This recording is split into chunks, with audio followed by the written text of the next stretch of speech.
Thank you so very much, Bonnie. We already have in the chat there's 5 questions, so I'll start with Stephen's one. Uh, after all your research, do you have an opinion about what is most desirable, reparations or restitutions? Good. Why do I get a sense that that's a trick question?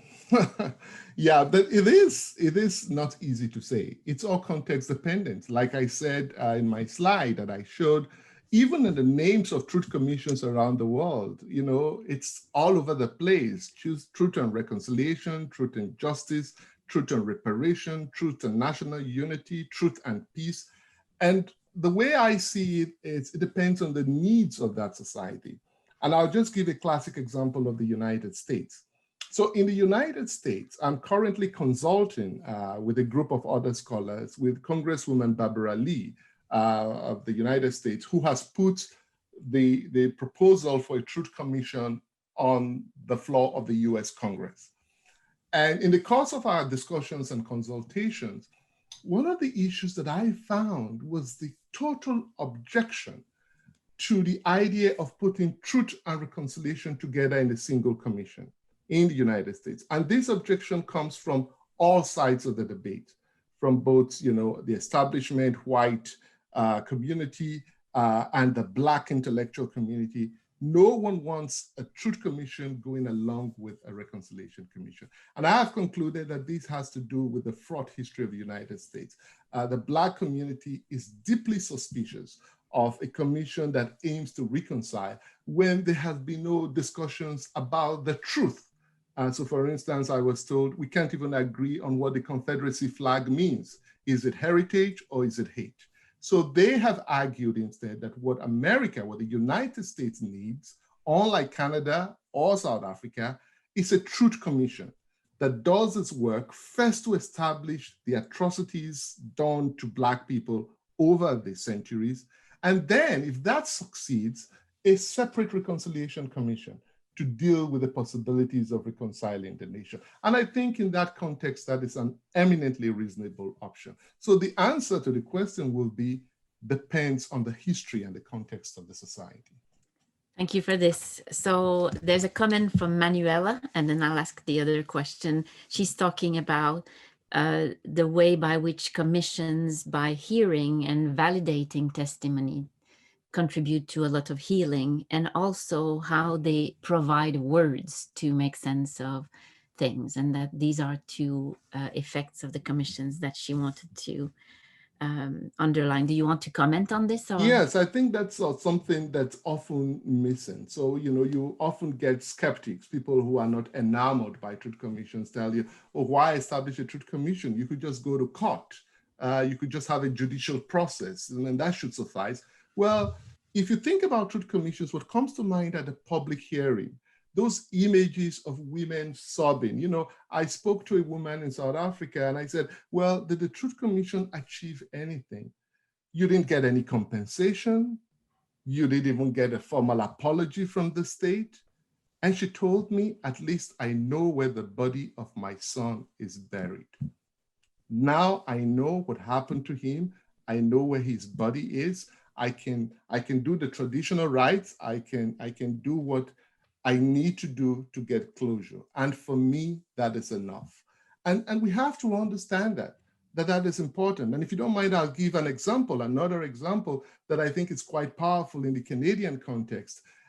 In my center, we have a number of Indigenous students who come to work with us as interns. And a couple of years ago, we had an Indigenous student who was working with us.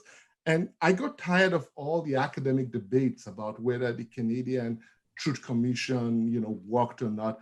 And I just called her and I said, has this changed your life? Now that the commission is over, has it changed your life? And her response was very telling. She said, well, not much. I wouldn't say it's changed my life significantly, but I can tell you one thing.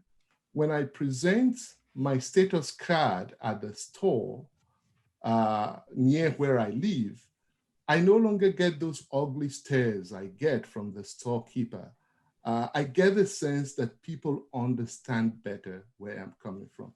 I am no longer ashamed to show my status card at the gas station when I use it for a purchase, because I get a sense that people have a different outlook to my community and our experience. I mean, and you can't quantify that, you know, you can't, it might be anecdotal. These might just be simply anecdotal. But I think that is the inherent power of Truth Commission.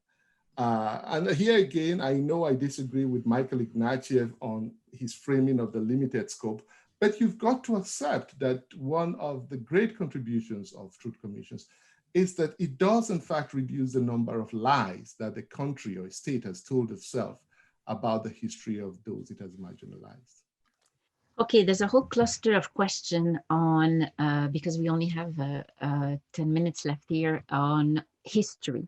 So from Helen, who was asking a general question about, is the mandate of a commission, like you showed at the beginning, has that got an influence on its findings and its form and its effects? And then so then that's one thing. And then within that, people are asking, the history you're talking about figures very in the mandates is never very high in the mandates you showed to us, but it seems to be in the outcome very high. And the last one on the last two comments on history is the Canadian way of having a history project special. How representative is it of other commissions, the place of history there? And then David Dean is saying, in Sri Lanka in particular, it seems to have been high up. So do you see it's about mandates, the place of history, and the Canadian relationship to history and their Truth Commission? It's four Yeah, questions in one. yeah. Okay, so I'll take the mandate first because that's an important and interesting one. So like I mentioned, and I didn't have the opportunity to flesh this out, there is a school of thought that believe that truth commissions, beyond what they aim to do, are really ultimately a way of the state legitimizing itself. So you think about the Truth and Reconciliation Commission of Canada, skeptics will say, well, this is about the government finding a way to kind of rehabilitate its historical complicity in the residential school. I don't subscribe to that. But when you look at the mandate of Truth Commission, you can almost tell what the state wants from it, because you have to remember, at the end of the day, National Truth Commission projects are state projects. Now, we are told that there are consultations and, grassroots engagement and all that, nice to hear stuff. But at the end of the day, it's the state that gives it legitimacy. It is called the Canadian Residential School Truth and Reconciliation Commission for a reason, because the state mandated it. And we have a number of cases where, having established a Truth Commission, the state withdraws its mandate or just kills the Truth Commission, as has happened in Nigeria and in so many other countries, where a Truth Commission is established, but then it begins to dig up truths that are uncomfortable, and the state says, well, that's okay, you've done your job, I think we're good to go now, and basically shuts the Truth Commission down. So on the question of mandate, I think we have to take mandates with a grain of salt. So when a commission is called the Commission on Truth and National Unity, for instance, it's kind of telling where the direction is going. A commission on reparations, it tells where that is going. So I think in thinking about the mandate, we also have to think about the statist agenda that influenced the mandate. And that brings me to the next question, the place of history. That history is often the a consequence that is not intended, the unintended consequence. So one of the other things that we're doing in our center, hopefully, is to think about how many historians or professional historians were actually engaged in these truth commissions. And you'll be surprised how few historians are actually part of the conversations.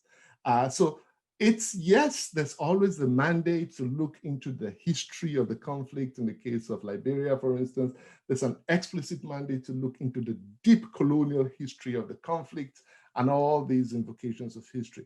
But very often, because there is some kind of state framework in which truth commissions operate, the outcome, the references for history are often shaped by the mandate. But one of the things that we've also found is that the Truth Commission proceedings itself cannot be teleguided.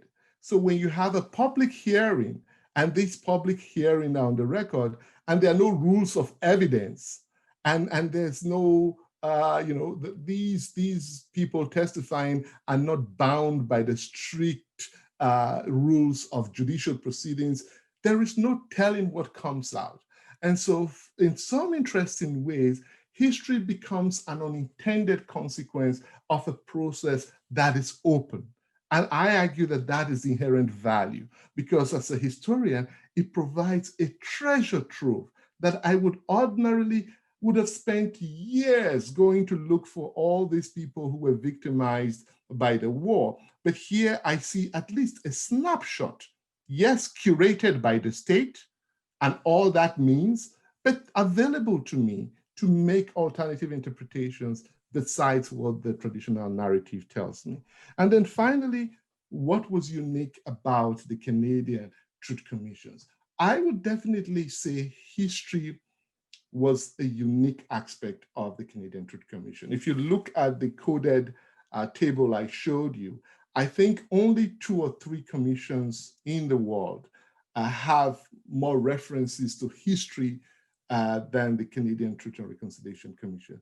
The indigenous people who made presentations at public hearings at these truth commissions and in the report itself were very keen to emphasize to locate the atrocities they suffered in the residential school within a continuum of colonial history, within a continuum of imperialism. So you saw that constant invocation of the history of imperialism and colonialism and exclusion and alienation feature again and again, not just in the final report, but even in the testimonies that we've been able to see. Okay, now we have 2 questions about truth by Stephen and Danielle. One is about how is the truth of the truth established and verified at the time? And what is the role of the press in the verification of what's brought to the commission? And from Danielle, now that in North America, there is a very a rising skepticism about experts and truth, has that skepticism jeopardized the enterprise of Truth and Reconciliation Commissions? And maybe because Very good question. Yeah, so what is the truth? Good.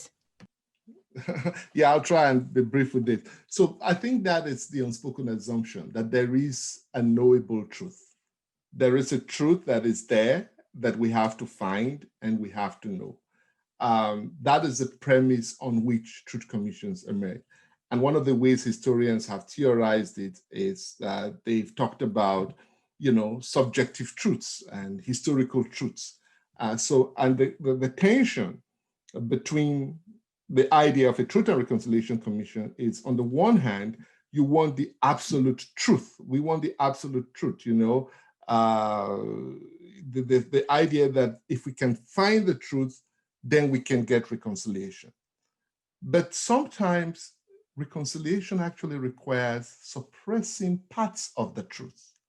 So here you have a commission that has sometimes an impossible mandate, almost a contradictory mandate. Tell the truth, that, the biblical injunction, and ye shall know the truth, and the truth shall set ye free. Sunlight is the best disinfectant. If we know the truth, then all is well and good. That applies in theory. The reality is that the truth sometimes, and we've seen this with Truth Commission, evokes more animosity and exacerbates conflict. So Truth Commissions, for instance, in the case of Liberia, a lot of people would argue worsened the situation because it just exacerbated the conflict, and the records do not even exist in the country to today. That's how controversial the records are. So the question of truth, to go back to it, is that we, when we study it, we assume that what we are really dealing with are subjective truths. The subjective truths of the state, the subjective truths of those who are testifying. But what is exciting to us is that so much of the subjective truths that are now getting a platform at the national stage will be truths that we'll typically not hear about. that will be subsumed under a hegemonic truth curated by the state. But here we have the opportunity to put competing truths about an atrocity at par with established and hegemonic state narratives. And that is what's exciting about the project. Not so much that we seek to come to a consensus as to what the absolute truth is, but that we have multiple truths that can enable us craft alternative histories of pain, trauma, and conflict. And the role of the press is central to this, that the press is important in bringing this to light. And then finally, in an age where truthism and facts are no longer reliable, what role is there in truth commissions? And I argue this is exactly why you need a truth commission.